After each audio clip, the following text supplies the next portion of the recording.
Hi guys, I am back. मैं पूजा हंसनीकर आप सबका मेरे चैनल पे स्वागत करती हूँ। गाइस, आज हम बात करेंगे कोविड सिचुएशन। ये जो सेकेंड वेव आई है, इसके बारे में हम प्रिपेयर नहीं थे, और थर्ड वेव भी आने वाली है, इसके लिए भी हम प्रिपेयर नहीं है। पर सबसे ज्यादा जो जैसे मैं एक एजुकेशन सेक्टर से हूँ, और मैं इसके बारे में विस्तार में बात करूंगी। जो भी मुझे पहली बार देख रहे हैं या आप मेरे चैनल पे नए आए हो, तो प्लीज सब्सक्राइब जरूर कीजिएगा, शेयर का बटन जरूर दबाइएगा, लाइक कर दीजिएगा, कमेंट कीजिएगा, और शेयर अपने दोस्तों के साथ करना मत भूलिएगा। क्योंकि ये जो टॉपिक मैं आज शेयर करने वाली हूँ, ये आप सबके लिए कहीं पे जरूरी है। स्पेशली बच्चों के लिए, बच्चों के पेरेंट्स के लिए, स्कूल टीचर्स के लिए, स्कूल लीडर्स के लिए ये बहुत जरूरी है। क्योंकि कोविड का जो सिचुएशन है, ये कंप्लीटली अनप्रिडिक्टेबल सिचुएशन था। कि ये ऐसा सिचुएशन था जहाँ पे किसी को भी नहीं लगा था कि कोविड आएगा। लगभग मार्च में पिछले साल जब हमने ऐसा सोचा था कि कोविड बस लॉकडाउन जो लगा है, कुछ दो तीन एक महीने की बात है, वो निकल जाएगा। एक महीने का साल हो गया, लोग बस दिन गिनते रह गए। लोगों को लगा सिचुएशन ठीक हो जाएगी। जब स्कूल वालों ने अपनी तैयारी वापस करना शुरू कर दिया कि अभी मार्च में, अप्रैल में नया सेशन शुरू होने वाला है, कोविड अभी दिसंबर के बाद थोड़ा कम हो गया है, तो हम नया सेशन जनवरी से शुरू करते हैं, ये अप्रैल से शुरू करते हैं, थोड़ा स्कूल शुरू भी हुए, फिर वापस बंद हुए। उसके बाद अभी कंप्लीटली वापस लॉकडाउन आ गया है। फिर ये कहा जा रहा है कि थर्ड वेव बच्चों के लिए बहुत भयानक हो सकती है, बच्चों की जानलेवा हो सकती है। तो ये सारा जो चीजें है, उसके कारण एजुकेशन सेक्टर तहल एकदम ऐसे लग रहा है कि जैसे ये हिल गया है। और पेरेंट्स का विश्वास नहीं है स्कूलों के ऊपर। पेरेंट्स भी ये एक्सेप्ट कर चुके हैं कि जो भी हो रही है, बच्चे एटलीस्ट पढ़ रहे हैं ऑनलाइन, हम ठीक है, हम मान रहे हैं कि स्कूल ऑनलाइन हमारी हो गई है। पर सबसे बड़ा चैलेंज उन बच्चों के लिए है जो पहली बार स्कूल जाएंगे।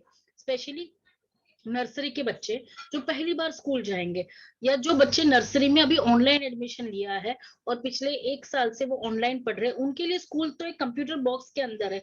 उन्होंने स्कूल की बिल्डिंग तो देखी ही नहीं है। या जो जो लोग पिछले एक साल से स्कूल ऑनलाइन ज्वाइन किए हैं, उसके बाद उनका ये साल भी ऑनलाइन है, और आने वाला साल भी अगर ऑनलाइन हो जाता है, तो लगभग 3 साल का जो उनका गैप है स्कूल ऑनलाइन, जो एक कंप्यूटर बॉक्स के अंदर जो उनका स्कूल बना है, उस कंप्यूटर बॉक्स को वापस एक प्लेटफॉर्म के ऊपर लेकर आना स्कूल के लिए बहुत चैलेंज रहेगा। उसके साथ ये जो टेक्नोलॉजी जो बच्चों के माइंड पे हावी हो चुकी है, बच्चा गूगल के सहारे से पढ़ रहा है, तो ये जो ट्रांसफॉर्म, टेक्स्ट बुक का जो ट्रांसफॉर्म होना जरूरी है, ये हमारे सरकार को ध्यान देना बहुत जरूरी है। कि कोविड ने हमें बहुत सारी चीजें सिखाई है। जो इतने सालों में जो हमारी टेक्स्ट बुक में हम सिर्फ कॉन्सेप्ट बेस्ड लर्निंग पे ध्यान दे रहे थे, बट अभी कॉन्सेप्ट के साथ मॉरल वैल्यूज भी उतनी ही जरूरी हो गई है। प्रिपरेशन फॉर कमिंग कंडीशंस उतनी जरूरी है। इमोशन क्वेश्चन जो कंटेंट होता है, वो बहुत जरूरी है। बच्चों का माइंड लेवल जानना, समझना, स्टेबल रखना बहुत जरूरी है। साथ में हर एक बच्चा जो बड़ा हो रहा है, पल पल बड़ा हो रहा है, वो किस तरह बड़ा हो रहा है। टेक्नोलॉजी उसके अंदर इतनी समा गई है कि अभी 2-3 साल के बच्चे को भी दिमाग में स्ट्रेस होना शुरू हो गया है। तो आने वाले सिचुएशन में क्या चैलेंजेस आने वाली है, इसके लिए हम कोई भी तैयार नहीं है। और इस चीज के लिए अभी हमें किस तरह प्रिपेयर होना है, ये कंप्लीट जो वीडियो है इसी के रिलेटेड है। मेरे साथ अंत तक जरूर बने रहिएगा।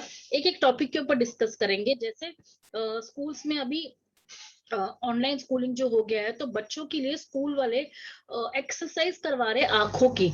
एक एवरी सेशन के बाद वो 1-2 मिनट का एक्सरसाइज करवाते हैं, जहाँ बॉडी मूवमेंट्स होती है, आंखों की मूवमेंट्स होती है। क्योंकि उन्होंने ये समझ लिया है कि बच्चा कंटिन्यूसली स्क्रीन टाइम उसका ज्यादा बढ़ गया है, और घर पे रहने के कारण उसका कंप्यूटर, मोबाइल और टीवी की तरफ ज्यादा आकर्षित हो गया है ध्यान उसका। उसका खेलना कूदना बंद हो गया, बाहर जाना बंद हो गया, वो सिर्फ 4 दीवारों में बंद है। उसके कारण उसकी फ्रेश एयर जो आनी चाहिए थी, वो बंद हो गई है। फिजिकल एक्टिविटीज बंद हो गई है। उसकी खाना खाने की जो हैबिट है, वो चेंज हो गई है। तो इसके कारण उसका कंप्लीट बॉडी फिजिकल जो स्ट्रक्चर है, वो चेंज हो रहा है। जैसे आपको पता होगा, बहुत लोग बोलते हैं पूर्वज में हमें मंकीज की तरह देखा जाता है, why we also had tails, हम ये भी बोलते हैं कि हमें टेल्स भी थी, और वो क्यों चली गई, क्योंकि उसका उपयोग होना बंद हो गया था। तो वैसे ही ये भी चांसेस है, पिछले 1 साल से स्कूल बंद है, बच्चे खेलना कूदना बंद कर दिए, तो ये भी हो सकता है कि आने वाली जनरेशन को शायद से खेलना कूदना पसंद ही नहीं आया।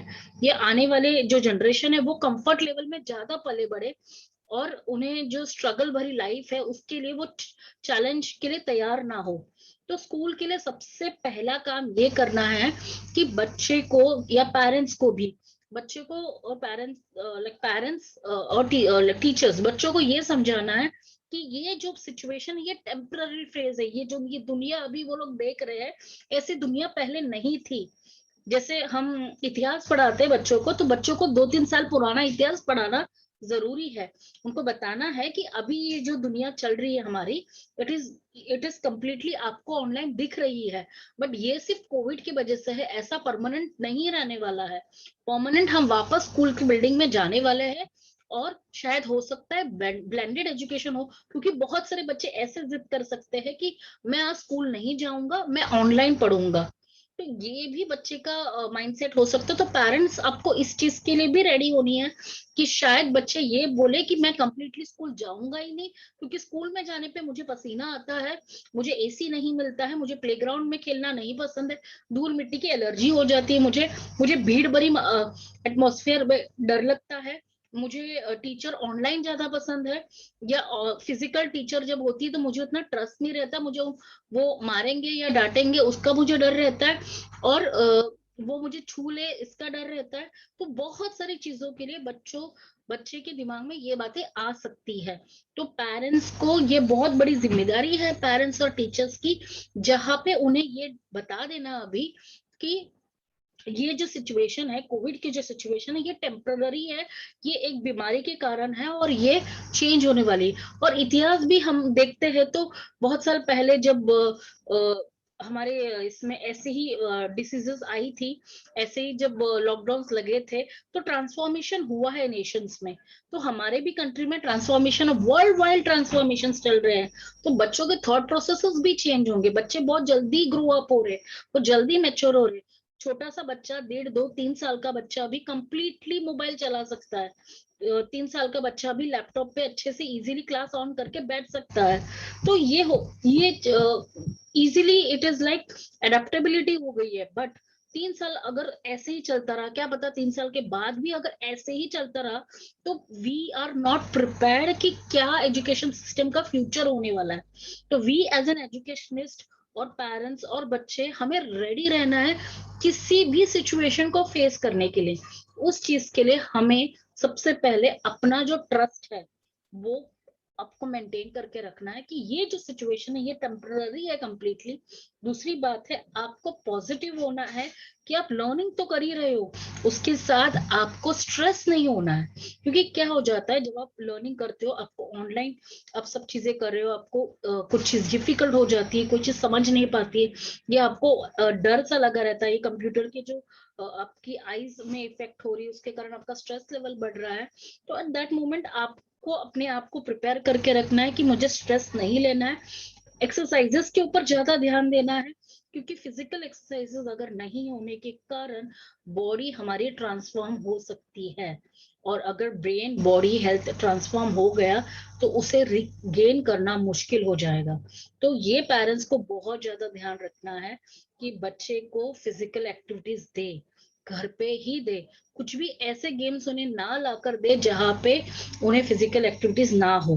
क्योंकि मेंटल गेम्स तो वो ऑनलाइन अभी पेरेंट्स के साथ रह रहे, तो उनके सॉरी कंप्यूटर के साथ रह रहे हैं, तो उनकी मेंटल पे बहुत इफेक्ट हो रहा है, बहुत असर किए जा रहा है मेंटल।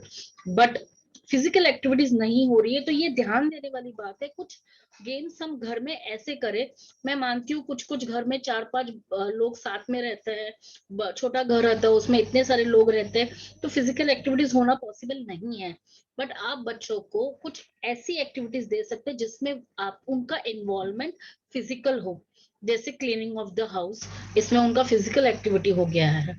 तो गार्डनिंग ऑफ द प्लांट्स, ये सारी watering of the plant, sorry, तो ये सारी फिजिकल एक्टिविटीज होती है, पानी भरना, तो ये सारी चीजें फिजिकल एक्टिविटीज, कुछ ऐसी फिजिकल एक्टिविटीज दीजिए जिससे वो ग्राउंड्स पे भी रहे, फिजिकल एक्टिविटीज करते रहे, माइंड की तरफ उनका ट्रांसफॉर्म होना जरूरी है।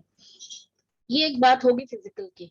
दूसरी बात मैं स्कूल्स के लिए ये कहूंगी कि कमर कस लो। It is not going to be that easy. Covid हम बोल रहे हैं सेकंड लेयर है, थर्ड लेयर है, फोर्थ लेयर है, बहुत सारी लेयर्स आ सकती है। हमें नहीं पता कि कितनी वेव्स और आनी बाकी है। हमें बस ये देखना है कि हम किस तरह बच्चे का माइंड को रिटेन कर सके, उनको अंदर से इतना भी ज्यादा स्कूल के प्रति ट्रांसफॉर्मेशन ना हो कि स्कूल को ही कंप्लीटली भूल जाए, या आना ही मना कर दे स्कूल में। ये सारी चीजें हमें ध्यान में रखनी है अभी स्कूल होने के कारण। So this is also far more important now. उसके बाद पेरेंट्स को, जैसे मैंने फिजिकल एक्टिविटीज की बात की, वैसे ही पेरेंट्स को बच्चों को ये बताते हुए रहना है कि आपको एक ना एक दिन स्कूल जाना पड़ेगा। ये जो हो रहा है, आपको स्कूल नहीं जाना है इसीलिए क्योंकि बाहर खतरा हो सकता है, कोविड का खतरा है, कोरोना होने की चांसेस है। एक बार आपको वैक्सीनेशन आ गई, एक बार सब चीज माहौल ठीक हो गई, तो आपको वापस वही रूटीन में जाना है। स्कूल बसेस है, स्कूल में रेगुलर बच्चों के साथ घुलना मिलना है। तो बच्चों को रिजर्व एटीट्यूड से बाहर निकल के उनको एक्सट्रोवर्ट बनाना है, उनको घुल मिलना सिखाना है। वो जो अभी फ्रेंड्स के साथ वर्चुअली मिल रहे हैं, उसके बाद उनको फिजिकल मिलने के लिए भी सिखाना है। उनको बताना है कि वर्चुअल ही पूरी दुनिया नहीं होती है, रियलिटी की भी दुनिया है। या फिर अगर वो वर्चुअली सारी दुनिया मानना शुरू कर देंगे तो ये उनकी माइंडसेट को चेंज करना हर एक को बहुत मुश्किल हो जाएगा। क्योंकि वर्चुअल जो दुनिया है वो कहीं ना कहीं टेम्पररी बेसिस की होती है। रियलिटी में जो बच्चा फेस करता है वही उसकी पर्सनालिटी बनाता है। रियलिटी में जो चैलेंजेस आती है वही उसकी पर्सनालिटी बनाता है। तो ये बहुत बड़ा सबके लिए आने वाला चैलेंज है, बच्चों के लिए स्पेशली जो 10th 12th के जो बच्चे हैं जिनका एग्जाम नहीं हुआ है और उन्हें डर लगा पड़ा है कि अभी हमारा फ्यूचर क्या है। तो ये लाजमी सी बात है, डरना है अभी, क्योंकि नहीं पता कि क्या होने वाला है। इवन गवर्नमेंट भी इसी चीज में है कि अगर हमें कोई डिसीजन ले लेते हैं तो वो डिसीजन के कारण बच्चे की जान खतरे में ना हो। सो ये सारी चीजें सोचने वाली बात है और हमें अभी पॉजिटिव होना बहुत जरूरी है, होपफुल होना बहुत जरूरी है। जो चीजें हमें सबको पता रहता है कि क्या चीजें बच्चों के लिए बहुत जरूरी है। तो कुछ बातें जाते जाते बताते जाऊंगी।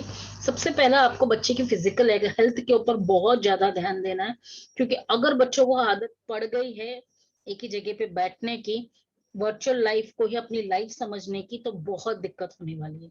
दूसरी बात, बच्चों का मॉरल डेवलप करना है आपको। बच्चों को बताना है कि क्या असलियत है, प्रैक्टिकलिटी में उनको बताना है कि क्या रियलिटी है। ये सारी चीजें उनको बताना जरूरी है। उसके बाद थर्ड थिंग को ट्रस्ट करना सिखाना है कि किस तरह ट्रस्ट करना है। कुछ चीज डरने वाली कोई बात नहीं है, स्ट्रेंथ उनमें डेवलप करवाना है, होप्स उन्हें डेवलप करवाना है। उसके बाद उनको स्ट्रेस से दूर रखना है। कोई भी स्ट्रेस हो, क्योंकि स्ट्रेस के कारण वो एग्रेसिव हो रहे हैं, क्यूरियस हो रहे हैं, उनका एक्सर्शन ज्यादा बढ़ रहा है, स्लीप नहीं उनमें आ रही है, खाना नहीं ठीक से खा रहे हैं। तो ये सारी प्रॉब्लम्स उनमें आ रही है। तो ये सारी प्रॉब्लम्स को दूर रखने के लिए अभी टीचर्स को, पेरेंट्स को कमर कसनी है। स्कूल लीडर्स को एक ऐसे प्रोग्राम्स की तरफ लेकर आना है जिसमें बच्चों को कुछ एक्टिविटीज ऐसे मिले जिसमें उनमें लर्निंग भी हो और फिजिकल एक्टिविटीज भी हो। आशा करती हूँ ये वीडियो आपको हेल्प करेगा। ऐसी ही बहुत सारे टॉपिक्स के साथ मैं दोबारा आपके साथ आऊंगी। तो इस वीडियो को बहुत सारे लोगों की तरफ शेयर करना और मेरे साथ यूं ही बने रहिए। Thank you.